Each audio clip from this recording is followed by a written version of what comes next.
guys, it's Henry Golding. I'm going to do a little bit of ASMR and tell you a little bit about my journey of how I got here. Malaysia. So I was born in the state of Sarawak, which is on the island of Borneo. There's two states of Malaysia up north. It's Sarawak and Sabah. And I was born into a headhunting tribe called the Iban. Now there's a lot of tribes in Malaysian Borneo, but I come from one of the largest.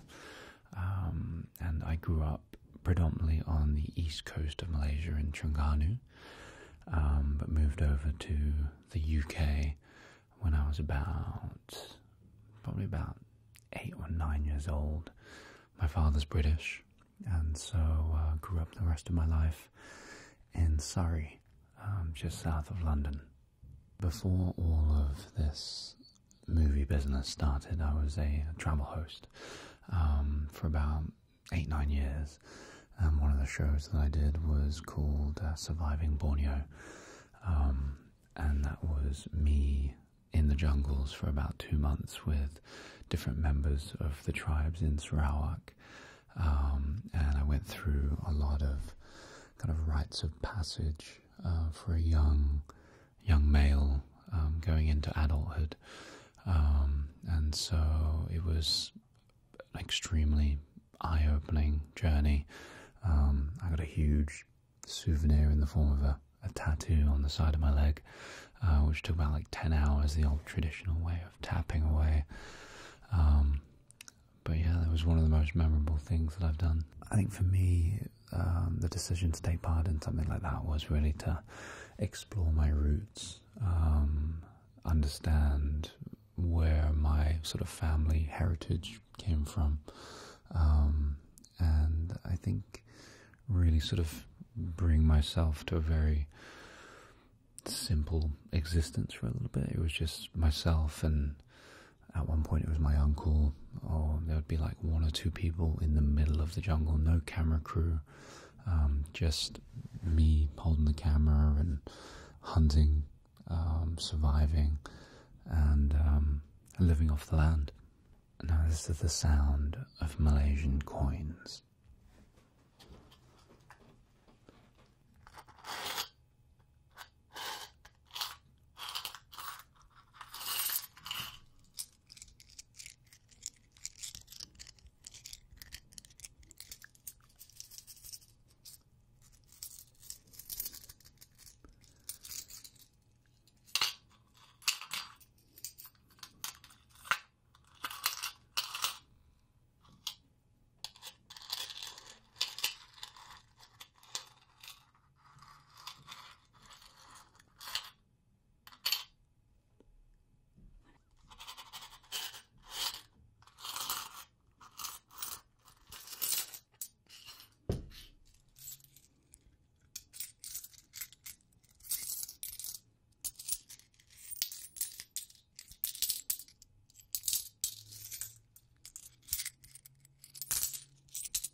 We got the 50 cent here. There is a bungaraya, which is the national flower for Malaysia. Right there. There is, I mean, actually it's on most of the coins. There's a 20 cent piece as well. There is a spinning top, which is traditional, I guess. There is, what else have we got?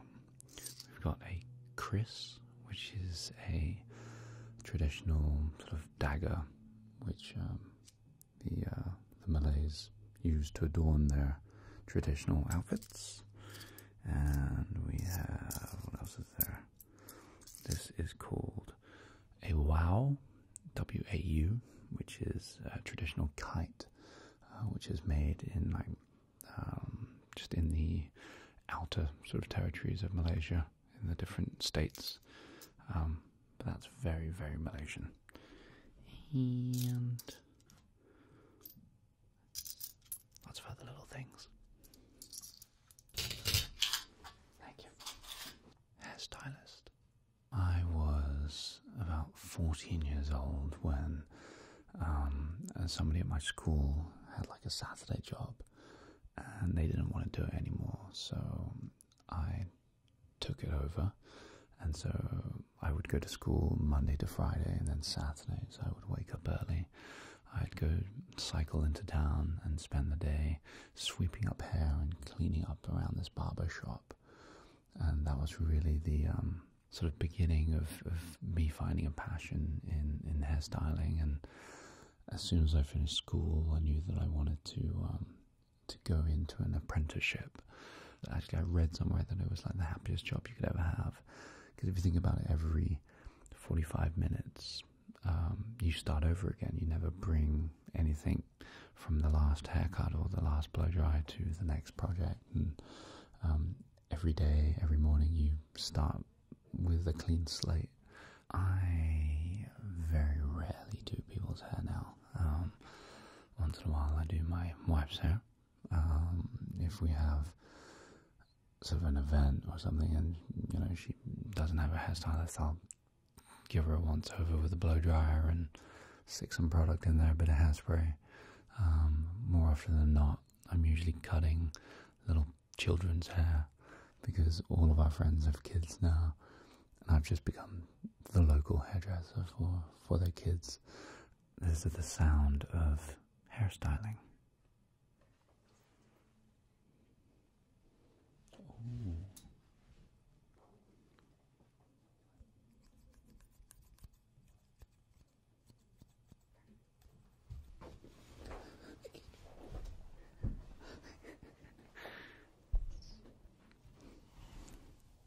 Oh my gosh, it's really long. I don't know, hold on. It's so awkward.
travel shows.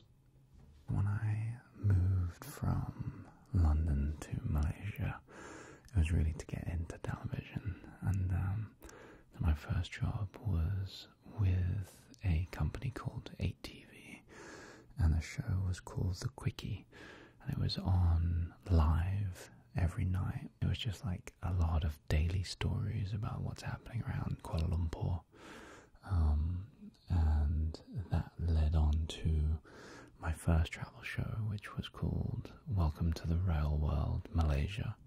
And so we travelled around Malaysia via the railway systems. So went to pretty much every state on the peninsula. And then I got into travel shows from there on. So I did a travel show around Japan. I did a travel show around South Island of New Zealand. I did 3 or 4 travel shows around Southeast Asia. It was really cool because you got to meet and tell so many interesting kind of human stories. You get to meet all these amazing people who make these cities and these worlds kind of complete and full of culture. And I absolutely loved my time doing that, and I think it really has lent itself to the acting, which has come a lot later. I feel definitely that I've travelled enough, and I've experienced loss and happiness and joy from different aspects of my life, and I think it really does help build a very sort of dimensional character. I don't think you ever are done with travelling. I think there's always new things to explore and experience.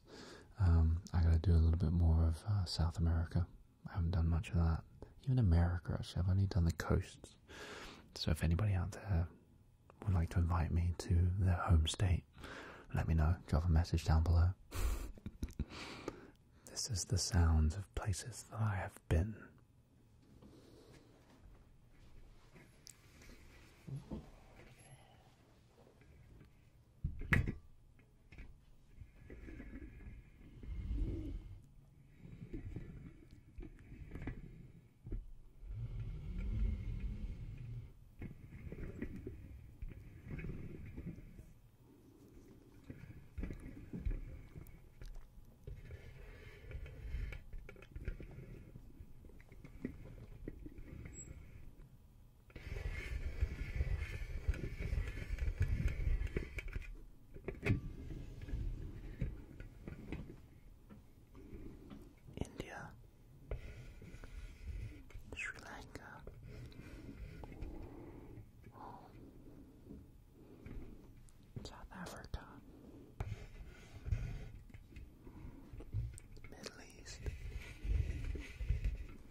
Southeast Asia, actually.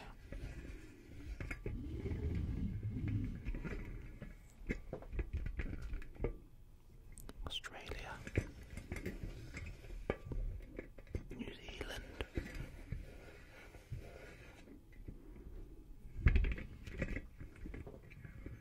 China.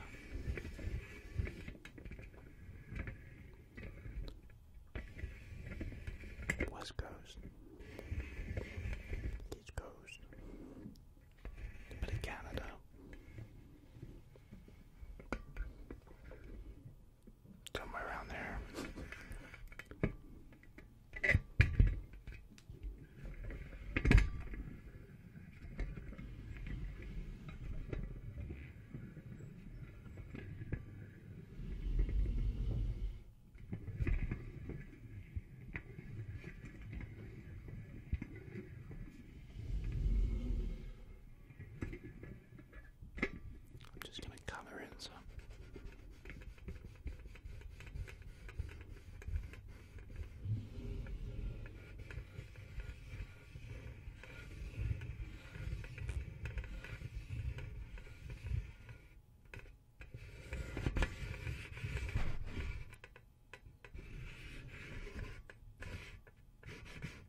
Chu, the director of the film, was looking for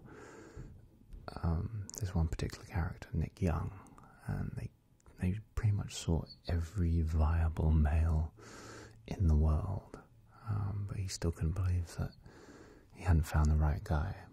And so the search was still on, like a week from having to submit to Warner Brothers their final casting. A lady by the name of Lisa Kim gave my name to John. She was in accounting. He followed through by going through all my travel videos on YouTube, and he thought that I was this character, Nick. And so he realized we had a friend in mutual, this guy Steve Jang. Steve put us both in touch with each other. We had a long Skype session where John convinced me that I should put myself on tape, and I recorded an audition.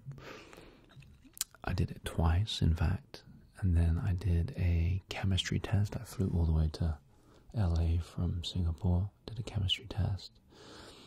Then I was on my honeymoon in South Africa, and they told me that I had to do one more screen test, so I flew from South Africa to LA, and that was the last hoop that I had to go through. February 14th, on Valentine's Day, they told me that I had the job, and life was going to change, and so it did. I always dreamt of working in movies and stuff, but was never sort of expectant of it coming so soon. We filmed in Malaysia and Singapore, and it was sweaty. It's so humid down in Southeast Asia, so we spent most of the time in front of fans in jackets and three-piece suits and stuff, so it was quite a challenge for filming over there. 3 or 4 days in, it felt so natural, and I thoroughly enjoyed it, and I love making movies. I kind of acted as host a little bit. I was the most familiar with Kuala Lumpur than anybody else. Actually, Ronnie Cheng from The Daily Show, who plays Eddie, he's actually from Malaysia as well. He's from Johor, but he helped show around sort of everybody, and yeah, it was good. It was more taking people to eat, all eating as a group, and sort of enjoying what Malaysia had to offer. The sequel will not begin anytime soon, I don't think. I think they're riding away as we speak, trying to figure out how best to follow up with such a great story, and how best to adapt those 2 remaining books. When we're going to film them, I have no idea. My guess might be another year or so. I don't know. I hope they let me know soon. I played mahjong as a kid, but it was Constance and Michelle who had to sort of play for the film. But yeah, I love the sound of mahjong. Ooh, thank you. Ooh, it's heavy, isn't it? I like the sound.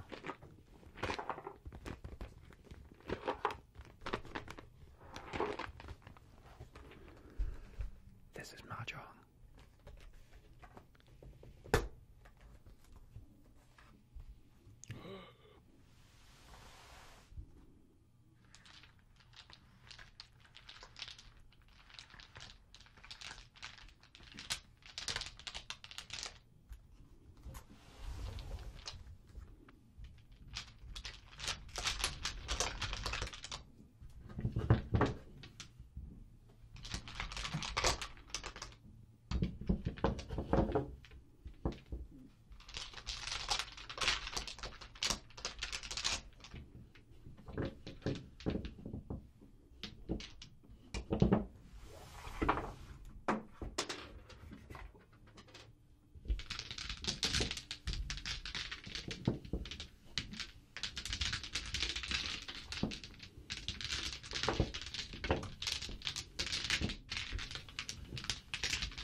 A simple favor. Polfig is one of the nicest and most creative human beings I've had the pleasure to work with, so it was absolutely wonderful to work with him on The Simple Favor. And this was way before Crazy Rich had even come out, and so to go up against Anna Kendrick and Blake Lively at that point was definitely sort of challenging for myself.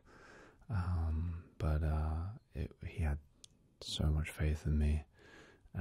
He gave me the creative freedom, and we had the most wonderful shoot in Toronto for about 3 months. So for a simple favor, I am going to make a martini because that is the drink of choice.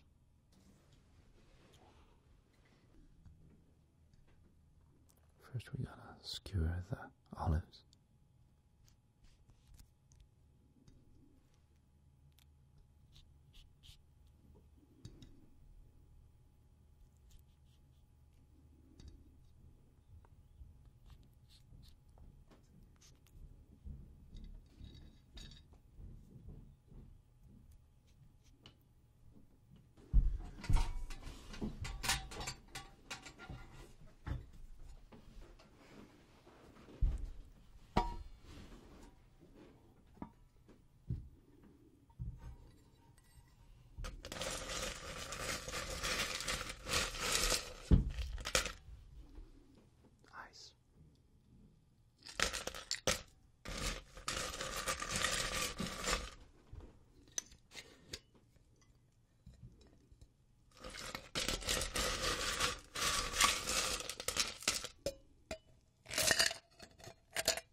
Pretty good.